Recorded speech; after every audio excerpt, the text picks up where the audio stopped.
Anyways, okay, let me just get this out of the way. So let's see. All right. But yeah, welcome everybody. Those of you who just arrived. Basically, I will be comparing. Well, not really comparing, but we'll be, showing what servants that we got this year versus the servants that we will be getting next year.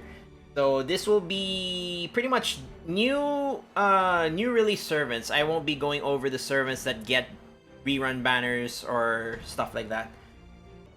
So for January earlier this year, the New Year banner was pretty much Benny Enma, and then the Enmate event. Part one was Benny Enma, and then we get Old Man Lee as the second raid up servant. And then a little bit later on, we do get a rerun of the Prisma event, but this is the first time they introduce Miyu as a 4-star servant. In the previous run of the Prisma Cosmos event, it was just Kuro that is, the 4-star welfare along with Ilya. But anyways, and then we go to February, which is Valentine's. We have Murasaki Shikibu, a solid arts caster. She has a 50% charge, so she's very viable in a lot of arts looping comps. And then we get to the CCC rerun. It is a rerun event, but then again, we are then given King Protea as the raid up servant. A solid Buster servant, very tanky as well. And then we have the Oku event where Kama is introduced. What's nice about Kama is that right now she is our only answer really to alter ego enemies. So we don't have her yet. She does have a rerun in next year. So if there were to be a servant that I would suggest to try getting her during her rerun, it would be Kama. Another servant that I would also suggest would be Reigns. Reigns was introduced in the Case Files collab event, along with Luvia, who is the 4-star ruler, and Gray. Gray is the event's welfare unit.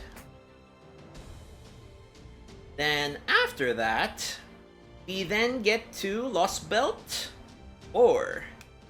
We get quite a number of new servants in Lostbelt 4. So we have Janako, Lakshmi Bai,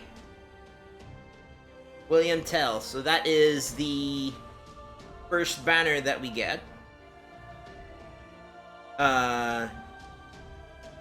Janako is permanent, so you may expect her to spook you here and there. Lakshmi Bai as well as William Tell.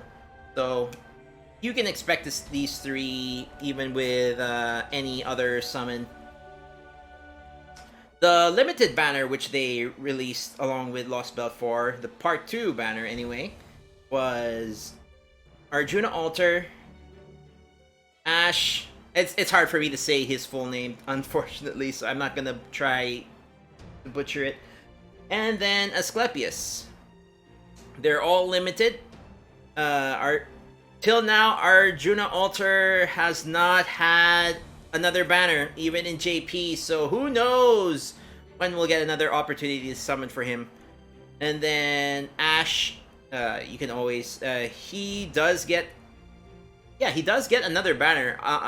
Strangely enough, he does appear on another banner. I just forget which one specifically, along with Asclepius. Asclepius is a good support unit in the sense of healing, and he grants party guts. So a very solid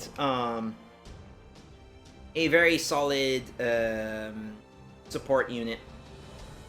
He is also limited, so if ever when he does get the rerun, you could try to get him. I would recommend it. And then after the Lostbelt event, we do get to the Gudaguda event, where we have Maonobu, Mori, and the welfare, who is Nagao. Maonobu recently got a buff in JP, and that buff makes her very viable for Buster looping. And she does a lot of damage because of it. Although at her current state, you could, if you don't have her yet, you could hold off on the rerun and then wait 2 years. When by that point she will already have 2 additional buffs. So no real rush to get Maonobu, but we weren't able to get her earlier this year. She does have a rerun next year and the year after. And then we come to the anniversary. We get Da Vinci. Da Vinci is a very solid arts looper. If you don't have her yet, she will be on Raid Up again in the next year's anniversary. But the thing is, more on that later, but you'd want to be saving for the next year's anniversary servant. So whether you'd be able to summon for her will depend on how many Saint Quartz you have left after trying to get the anniversary servant for next year. But also with her, we got a whole slew of new bronze. We got a whole slew of new bronze units. So Jason, Paris, Gareth, Bartholomew Roberts, Chen Gong, Charlotte, and wait, somebody is missing. Why? Where did she go?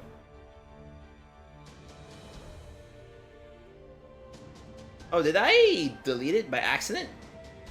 Huh. Okay, we're missing our berserker, Salome. Okay.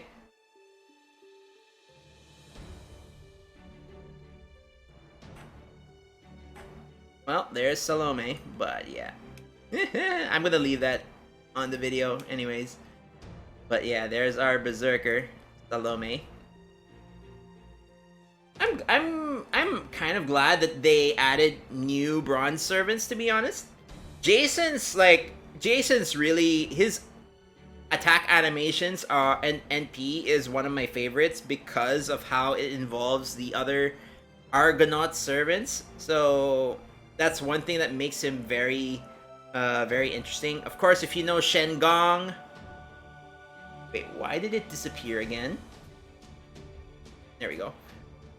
Shen Gong, if you're familiar with him, I never use him because of the way he kills off the servant that's in his party, and since most of my party is usually saber faces, I never use him.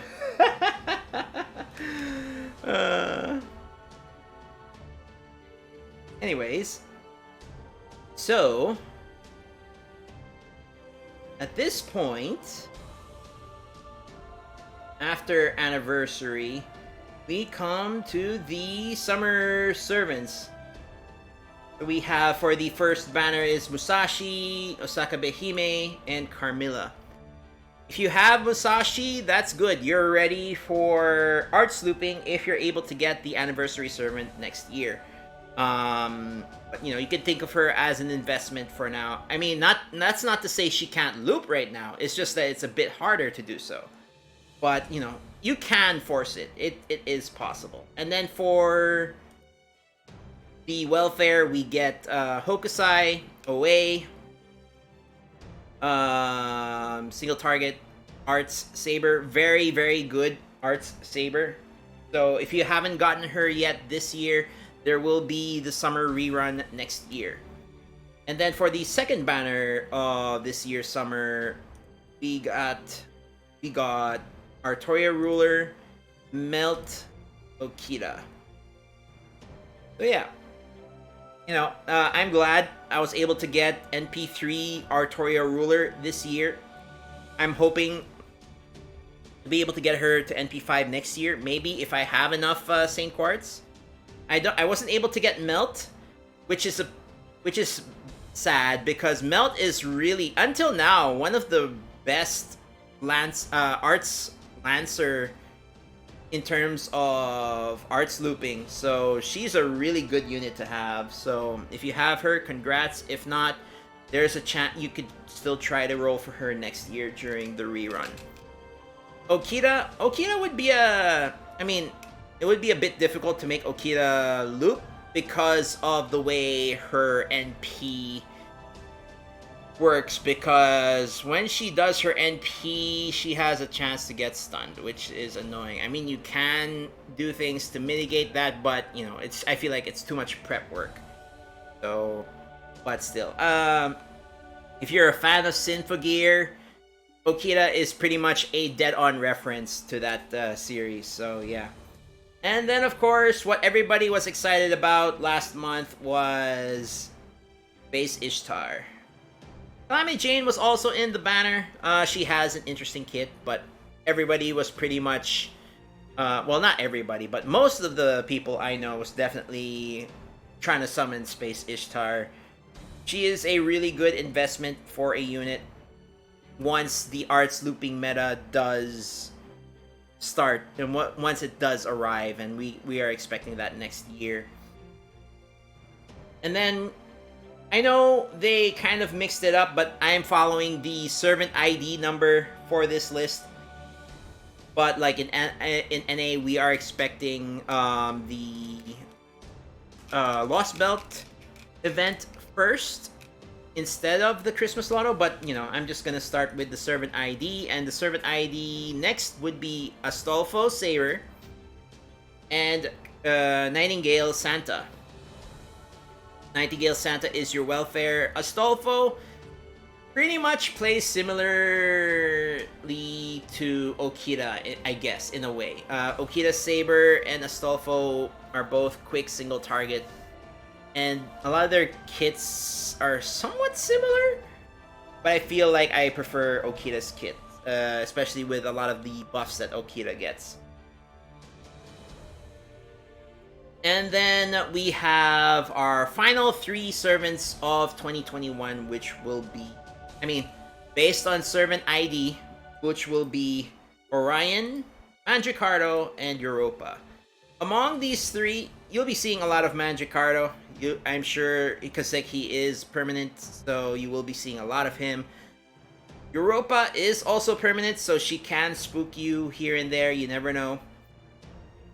And then the limited servant would be Super Orion. Super Orion, while he is not essential to summon for, what he does really well is challenge content. So if you enjoy challenge quests and stuff, difficult content like that, Orion can do really well because of the way his kit is built. He's really, his base cards can pretty much hit as hard as a Noble Phantasm. So, yeah. He's if there was any servant I would recommend to roll for this coming December, I guess would be Orion. I guess I'll try to roll for him if I have the Saint Quartz, but right now I'm pretty much on saving Saint Quartz mode. So yeah. So we have quite a number of servants that we got this year, 2021. When we get to 2022, you'll see the difference. But I could say from the lineup that we have a really good lineup that we got this year. We have Kama, who is really a really good assassin unit. It's good against Alter Ego. We have Reigns, who is, with her buff next year, she will be a great alternative to Waver. If you don't have Waver, Reigns will become a 50% charger who's more defense-oriented. And then we also got Arjuna Alter, who's a really, really strong Buster Berserker. Da Vinci, really good with the arts looping meta, along with Summer Musashi and Space Ishtar. A lot of interesting bronze units we got this year. And of course, I can't forget my waifu, Bunny Artoria Ruler, Buntoria, however you'd like to call her. And then we top off the year with Super Orion, who has one of the most funny NP animations, especially if you get the, the Easter egg one. But yeah. So, now we will go to 2022, alright? 2022, we start off with a foreigner, Yang Gifei. She is a single target arts foreigner. A lot of her gimmick is around burn damage. I mean, burn damage has a bit more to be desired, but still, I think Yang Gifei is a very interesting and solid unit. But, not the best, but not the worst. Say Shonagon is our Valentine's unit. We get a lot of reruns this year, by the way, so you may notice, as I said earlier in the video, I think that I did not include, the reruns. These are all new servants that we are getting this year. So Say is the Valentine's unit. And then for Chaldea Boys, we get Odysseus. Odysseus is permanent, so he can spook you here and there. And then after that, we get Lostbelt servants. So we get Lostbelt from the Lostbelt Olympus. We get Dioscuri, Canis, and Romulus. So Dioscuri, I believe, is permanent, so they can spook you, I think. Or is it story? I'll have to double check, but yeah. Canis and Romulus, they're great lancers, I guess, but there can be, they may need a few things to help with their kit. Romulus is very specific with his needs, but regardless, I was surprised when he became a key figure for Lostbelt Olympus. But yeah, I don't want to get into too much of detail. And then we have the Requiem collab, which has Voyager, Dino Lady, Koijo, I think. And then we have the Welfare Eris. Eris is a looping arts lancer. The problem is, actually, I'll take that back. She is an arts lancer. The problem is with her looping is that since she has death tied to her NP, if the death procs, it ruins the looping. So, yeah, that's a thing. And already we come, look at that. We have 9 servants and we're already at anniversary. And anniversary is when the arts meta becomes crazy, I guess, if I were to put it in one word. Because Caster Artoria makes her debut and you must summon for her. I mean, I would like to say, I would always recommend, if you want something that will make, if you don't have Scotty, if you don't have Waiver, Caster Artoria is definitely something you can, somebody you would want to summon for, especially if you have Space Ishtar, Summer Musashi, Da Vinci, and any other AoE arts looper. It's very highly recommended. You should summon for Caster Artoria. But I'm sure there will be a lot more people to be able to describe why you would need to summon for Caster Artoria. I'll probably make a video on that, but that will be next year. Right now, this is just a year to see a side-to-side comparison of each year's servants. And then we have our summer servants. So we start off with Kiara. Kiara is great because she has a very unique summon animation. If you haven't seen it yet, I You could always wait till she goes on Raid Up, or you could check YouTube. But you know, it's like the first time we've seen anything like that happen. So I wish they did more stuff like that. But you know, that's just how it is. Then we also get Ilya and Bryn. The reason why I like Bryn is because a lot of her, like her NP animation and her Saint Graph is tied so well with the costume Sigurd gets.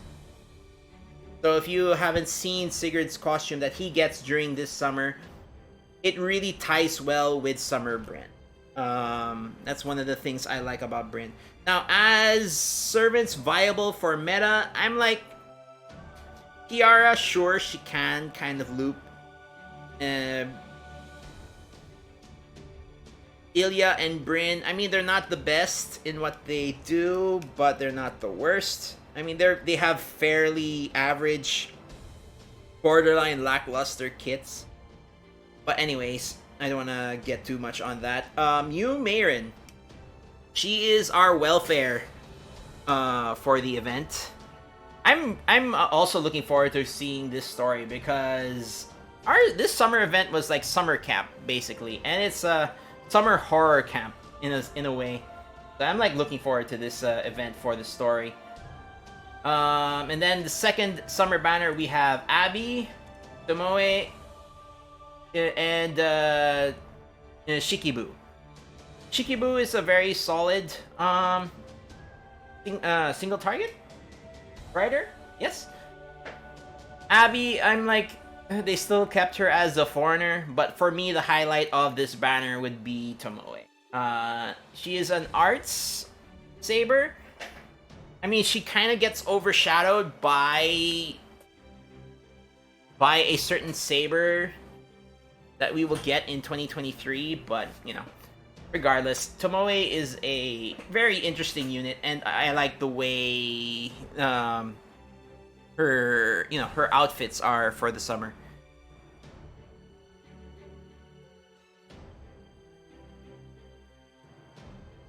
And then we go, and then after summer we get Gudaguda. So Gudaguda, we have Himiko, Saito, Nobukatsu. Himiko is a really good unit if you like Buster comps. I highly recommend you roll for her if you are into the whole Buster meta, especially if you have Orion. With the way she generates crit stars and buffs Buster, I'd highly recommend summoning for her. Saito, basically everybody calls him FGO's Virgil from DMC, Devil May Cry. So, there's that. I don't have him in JP, so. And then Nobukatsu. Nobukatsu is unique that he is a limited bronze unit, and the way you summon for him is by summoning on the friend point banner. But I mean, it's kind of annoying because like I have seen people like spend quite a lot of friend points and had a real hard time getting Nobukatsu. But I mean, I guess that goes with all gacha servants, but you know, that I find, and also if you like take a look at his attack animations, I guess this is the closest we are getting to a Nobu, you know, the mini Nobu servant, because he has them as his army in his attack animations. So this will probably be the closest that we will ever get to a Nobu, mini Nobu servant. But anyways, I digress. After the Gudaguda event, we get the Imaginary Scramble event, where we are introduced to a foreigner, Van Gogh, and Nemo. I believe these Van Gogh is a very good foreigner in what she does. I wasn't able to summon for her. I had already spent all of my. No, I'm not. It's not that I had spent. I had spent most of my currency summoning for a caster Artoria. So by this point, when Van Gogh was released, I was like, okay, I'm gonna be saving Saint Quartz for next year. which pretty much is what my state is now. And then we get to Lostbelt 5.5, which has Domon, Watanabe Tsuna, and Ibuki. So, you know, if you're a fan of Raita, Ibuki is your go-to. He is a 5-star saber. Domon is very, very good as a servant. I kind of hate him because of, you know, the way he is throughout the entire Lostbelt story. But, you know, as a servant, he is a very good servant, so I highly recommend rolling for him. I will try to roll for him if I'm able to. In JP, I was not lucky to get him, unfortunately. I did try spending quite a few Saint Quartz to get him. I ended up not being able to get him. And then we have our last event for 2022, which is, as per usual, well, not per usual, but the Christmas event, which introduces Vitra, who is another solid arts looping unit, and Karna, who is he's interesting because he's a boxer, but if you know the play on words with boxer and saber, I think is how it goes in the Japanese language, it still works. But yeah, these are our two last servants for 2022. So yeah, like you can see like the difference between this year and next year. We're gonna be having less servants, or at least less new servants. That's good. Like, we do get quite a bit of rerun content next year, but in terms of new servants, we definitely got a lot less. Now, you know, this is more of a, you know, objective look at what we can expect next year, I guess. But I just wanted to, like, when I thought of making this chart, I just wanted to see, like, what can we expect? I mean, you know, next year. How does it compare to this year? Really, for me, next year, my main highlight really is Caster Artoria. Like, there is no other servant next year that really makes me want to summon for them, except Caster Artoria. Unlike when I remember going through last year when I was going through the list of 2021 servants, like, I wanted to roll for Kama, I wanted to roll for Reigns, Arjuna, Da Vinci, Musashi, Ishtar. So, like, I wanted to roll for all of those characters. But when I'm looking at the banner this year, I'm like, I'll definitely roll for Caster Artoria. I might roll for Domon. But then I'm like thinking maybe I'll roll for Sei, maybe Yang, maybe. So, like, there's a lot of uncertainty for me for next year's banners, really. Now, the only certain banner that I will be rolling would practically be Caster Artoria, because you cannot deny the change, you know, she changes the arts meta quite drastically. So that's why, like, right now I'm on saving mode. I'm probably going to be skipping the remaining banners for this year and then focusing all my efforts to try to get Caster Artoria. I may get tempted. I usually do get tempted to roll for like other banners, like maybe one or two pulls here and there, but yeah, pretty much I'm saving everything in 2022, or at least the first half of 2022, for Caster Artoria. But yeah. So yeah, I hope you guys find this this chart useful, you know. I'll probably use this. I probably use this also for I'll make a checklist for the servants I have gotten this year like, you know, for another video. But yeah, I just felt like I wanted to like compare the servants, the new servants that we are getting, that we got this year, and then the new servants that we will be getting next year. So yeah, I hope this was interesting for you guys. I hope you found it interesting. And yeah, this is going on YouTube, so you know, for those of you who are watching the video, you know, I would appreciate it if you could like, comment, subscribe, and also if you'd like to also contribute to the vote on my GSSR banner for 2022, because I currently have 2 banners in the GSSR that I want to roll, but it's hard for me to make a choice. So I am pretty much leaving it up to the comment section of that video. Whichever banner gets the most videos, most votes in that video, that's the banner that I will be rolling in. So yeah.